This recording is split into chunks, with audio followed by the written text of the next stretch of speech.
The Middle East is a region of arid and desert climates, meaning access to natural water resources is limited and finite.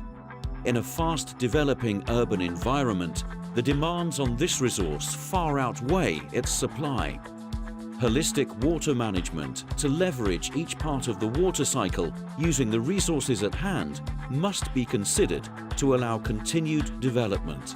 The quantity and quality of required water alongside its application needs to be well suited to achieve success.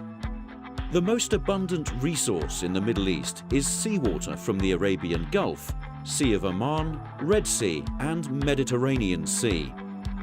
Desalinating seawater comes at a heavy cost, as well as significant impact on carbon footprint. This is achieved through multi-stage flash distillation, multiple effect distillation, or reverse osmosis. Direct groundwater abstraction has been heavily utilized in previous generations, but with different methods of management, it could be possible to maintain its contribution to supply. With almost no surface water availability, the last and final source of water is the water that is already cycling through our cities. Treated affluent is the untapped resource of the region. Historically being used for irrigation, its applications could be widened substantially to provide significant growth to the supply. Each water resource comes with its own opportunities, difficulties, and contributions to the future water cycle.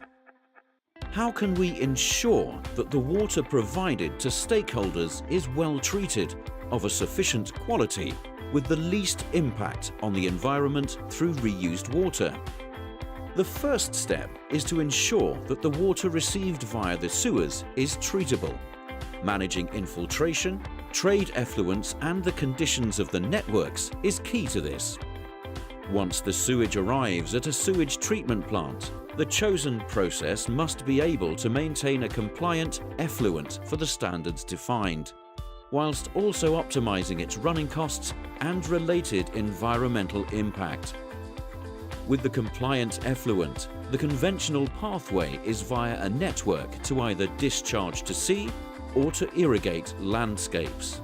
But there are other options available, such as providing to industries where the quality requirements are not too high or directly for agriculture. Applying an additional treatment step to the treated water allows for high-quality product to be produced, which is ideal for industrial uses, or even to be re-injected into the groundwater aquifer, so replenishing the natural resources.